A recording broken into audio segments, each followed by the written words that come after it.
Oi, todo mundo, tô eu aqui de novo. Tô fazendo uma gravação externa. Algumas pessoas me dizem que fica mais bonito, vendo a natureza e tal, enfim. Tô aqui explorando a minha casa e cada vez que eu gravo externamente, eu gravo de um ângulo no lugar para que fique diversificado, né? Aqui atrás tem essa bocado de bananeira, tem aqui que tá um cacho aqui para produzir, o céu bem azul com algumas nuvens. Mas vamos lá, vamos voltar ao assunto. Eu disse a você, semana passada eu comecei a falar sobre o profeta Elias. Que eu disse até o tema assim, não precisa, para ser um herói, não precisa ter super força, basta ter fé. Algo nesse sentido. E li para vocês, aliás, falei sobre um resumo do capítulo 17 do livro, primeiro livro dos Reis, que está no Antigo Testamento na Bíblia. Hoje já vamos falar sobre o mesmo Elias. Quer dizer, cada semana vou falando um pouquinho sobre ele para a gente estabelecer aqui, digamos assim, que um perfil de quem era Elias. E hoje vamos nos debruçar sobre o capítulo 18. Voltando ao contexto que nós tínhamos semana passada, a terra estava lá há mais de 3 anos sem chover, sem chuva alguma. E aí já estava todo mundo em situação de desespero, passando fome, porque imagine, agricultura de subsistência, enfim. Os animais também morrendo de fome e tal, 3 anos sem chover no local. E chamava o reino, lá onde o reinado onde o Acabe, que era o rei que eu falei, que se estabeleceu na cidade de Samaria. E era casada com uma mulher que ia chamar Jezabel, que veio, né, tinha outras religiões, e ela não simplesmente, não satisfeita em impor a religião dela, que ela adorava Baal e Acera, eram 2 deuses, e ela simplesmente mandou matar os profetas de Deus, de Jeová, que tinham lá. Ou Javé, como a cena é chamada no Antigo Testamento. Ela não só impôs a religião dela, como mandou matar os profetas do Deus, que era o Deus que a nação adorava. Mas aí quando chegou Acabe, tornou-se rei, casou com Jezabel e impôs outra religião, o povo ficou assim. E Deus fechou as nuvens sobre o país e de repente todo mundo passando fome.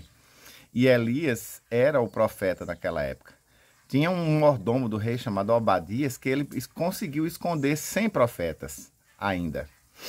E aí ele colocou num negócio lá, numa caverna, enfim, num buraco lá e alimentava a pão e água esses 100 profetas. Ele levou de 50 em 50 para preservar os profetas do Senhor.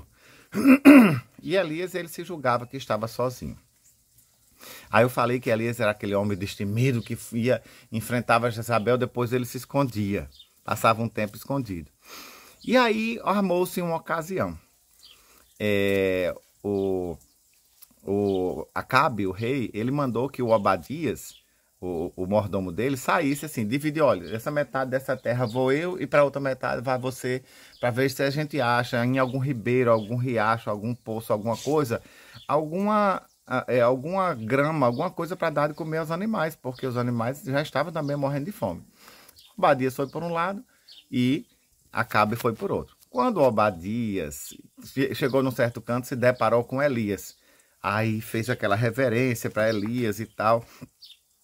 E aí Elias assim, onde é que está Acabe? Vá buscar ele. Aí eles, pelo amor de Deus, não faça isso não. Você não sabe que eu já escondi alguns profetas? Se por acaso eu for agora falar para Acabe que você está aqui, ele tem ódio de você. Ele vai me matar, inclusive.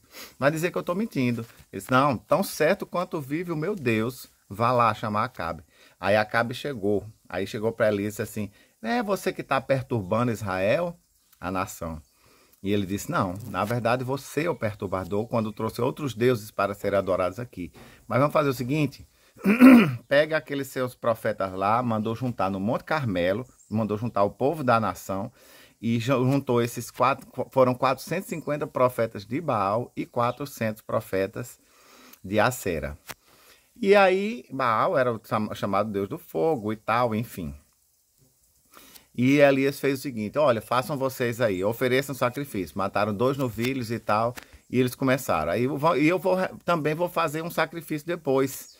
E vou orar ao meu Deus. O Deus que responder com fogo é o Deus verdadeiro. Mas ele disse para Acabe, isso tudo vai para mostrar que Deus é o Deus verdadeiro e que vai descer chuva sobre essa terra. porque estava tudo seco, né? Como eu te falei. Eu falei a vocês, há 3 anos sem chover, há mais de 3 anos sem chover. Quem quiser maiores detalhes, eu estou fazendo resumo, mas quem quiser maiores detalhes, procura no primeiro capítulo do livro dos Reis, que está no Antigo Testamento. Aliás, no capítulo 18. E aí foi o que aconteceu. Elias mandou os outros lá, profetas de Baal, 450 profetas de Baal, 400 profetas de... Esqueci o nome agora. Azera. Isso. E aí eles ficaram lá e clamando e se debatendo. E como era o costume deles mesmos, eles faziam auto-imolações. Eles se cortavam com lancetas, com facas, ofereciam do próprio sangue ao Deus deles.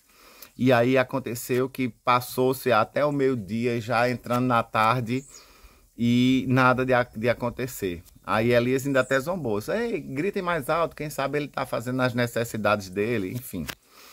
E aí aconteceu que chegou uma hora que viu que, não, tá bom, tá, parou com essa palhaçada, já se sabe que não vai mais ter nenhuma resposta.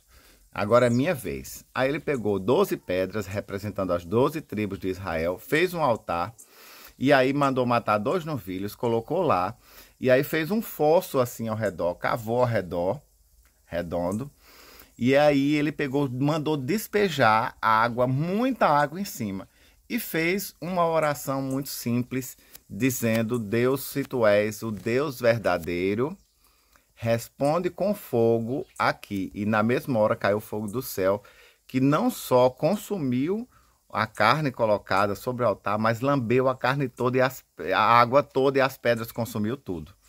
E o povo começou, aí o povo temeu, né? Aí o povo caiu de cara no chão e dizendo: realmente só o Senhor é Deus, só o Senhor é Deus.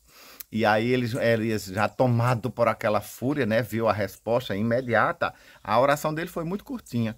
Aí ele pegou e disse ao povo: manda matar. Mate agora. Mataram os 450 profetas de Baal e os 400 profetas de Azera. E ainda voltou-se para cá e disse assim: sobe no teu carro e corre, que até que você chegar na cidade vai ter chovido. Aí o rei... Aí só que Elias fez o seguinte, detalhe, ele disse isso, mas nenhuma nuvem no céu, nenhuma nuvem. Aí ele pegou, pronto, aquele homem crescido, valente, agora já ficou assim, acabrunhado também. Por quê? Porque ele pegou, viu que não tinha nuvem nenhuma, bate aquela dúvida, aquela coisa. O herói já vira agora um ratinho, né, assustado. E aí Elias pegou e disse, mandou para o servo dele assim: olha, vai olhar ali se tem alguma nuvem no céu. Aí o servo foi, aí disse assim, mandou 7 vezes ir. E aí o servo voltou e disse assim: olha, tô vendo uma nuvem do tamanho da mão de um homem. Você faz assim. Bom, essa nuvem se tornou uma nuvem gigantesca, pesada, escura. E aí Elias pegou, saiu, aí Deus falou para ele correr, ultrapassar Acabe. Ele saiu, correu com uma velocidade tão grande que passou o carro de Acabe. Carro, digo, um carro, aqueles carros com carroça puxados com cavalo, mas desenvolveu velocidade. Elias conseguiu passar e a gente encerra por hoje a narração do capítulo 18 desse livro. Porque tem mais, vem mais coisa aí. Mas o que eu posso dizer? Veja só, semana passada Elias era aquele homem que desafiava a rainha. Depois ele se escondia, ficava lá numa caverna, se alimentando de pão que os corvos traziam e de água que tinha no ribeiro. Depois foi até a casa da viúva de Sarepta, e daí de lá ele fez uma oração, o menino dela morreu e ele fez ressuscitar, mas ficou ainda escondido. E por muito tempo ficou escondido. De repente o homem se enche de ousadia e vai e peita o rei Acabe, e aí manda fazer esse sacrifício, trazer, e matou logo os 450 profetas de Baal e 950 pessoas, quase 1000 pessoas morreram pelas mãos dele e do povo que estava lá, quando viram que Deus respondeu a oração de Elias com fogo. Mas logo em seguida Elias já tinha dito para Acabe que ia fazer esse desafio para que chovesse na região, para mostrar que Deus ia fazer chover. E aí depois Elias, tão valente que era, depois se assentou e se recolheu e ficou. Ele mesmo não teve coragem de olhar a nuvem, ele mandou o servo dele fazer isso. Então, aí em seguida, quando 7 vezes o servo fez, Aí que choveu, Elias foi, se encheu de força de novo e correu e passou à frente do carro de Acabe. Quem era esse Elias? Que em um momento era um gigante que desafiava reis e rainhas e desafiava as leis da física e com uma oração fez cair fogo do céu. E também fez chover e ressuscitou, fez ressuscitar o filho da viúva. E em outros momentos Elias estava ali, acabrunhado, escondido em alguma coisa. Elias era uma pessoa como qualquer um de nós, pode ser. A ele foi dado o dom da profecia e ele operava milagres também, operava maravilhas, né? Ressuscitar mortos, fazer chover numa terra que estava seca há muitos anos, descer fogo do céu para consumir o holocausto, mas ele era humano, ele era falho. E às vezes nós, agora trazendo para a nossa vida aqui, às vezes quantos de nós somos levados a uma situação, Deus coloca algo na nossa frente, uma pessoa que está doente para a gente cuidar, um cargo de destaque em algum canto que exige muita responsabilidade, enfim, são muitas situações uma doença que a pessoa tem no corpo, que às vezes não consegue se levantar, uma depressão, uma doença emocional, e você às vezes acha que assim, a pior pessoa do mundo, é a pessoa mais fraca do mundo, mas em um momento você se levanta como um leão. E aí, quando você cai de novo a sua moral, você fica se cobrando, se julgando, se martirizando e muitas vezes se maldizendo, se chamando de fraco, porque você não conseguiu, muitas vezes, fazer uma coisa ou outra. Eu peguei uma frase emprestada e vou colocar aqui para vocês. Herói não é aquele que é forte o tempo todo, mas é aquele que faz o que é preciso fazer na hora certa. Elias não era herói o tempo todo. Então, assim, aceitemos nossas falhas.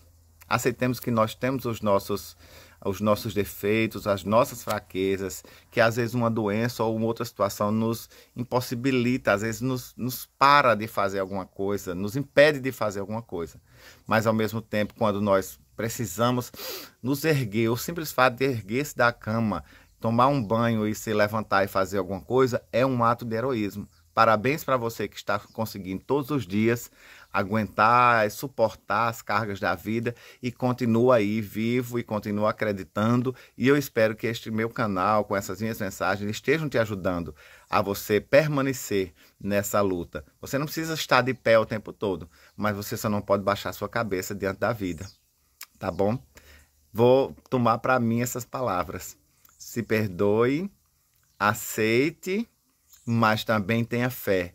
E se levante quando for necessário se levantar para fazer aquilo que Deus quer que você faça. Ou seja, que você se cuide, que você cuide da sua vida, que você viva. E peça forças a Deus, porque o mesmo Deus que ressuscitou um menino já morto, claro, para ressuscitar tem que estar morto, mas que ressuscitou um morto e que fez descer fogo do céu para consumir o sacrifício do altar, e que fez também cair muita chuva numa região que há 3 anos não chovia, e chover do nada assim, por conta de um sacrifício que Elias ofereceu e um desafio que ele fez para mostrar que Deus é Deus, e quando Ele quer, Ele move céus e terra para fazer cumprir a vontade e a palavra dEle, e assim vai ser na minha e na sua vida, porque para ser herói basta a gente ter fé. E não precisa ser herói o tempo todo. E sim ter fé e acreditar e se levantar e fazer aquilo que é necessário no momento certo e aquilo que precisa ser feito. Tá bom? Beijo para todo mundo que eu já tenho mandado, para Eduim, para Cezane. Eu quero mandar beijo aqui para Dona Maria Orminda, para Tia Sol e todo o pessoal lá. Rubens e enfim. Eu quero mandar para Doroteia, para Mariana, a filha dela. E para quem eu esqueci, vai muito beijo também, tá, gente? Até a próxima semana, até a próxima postagem.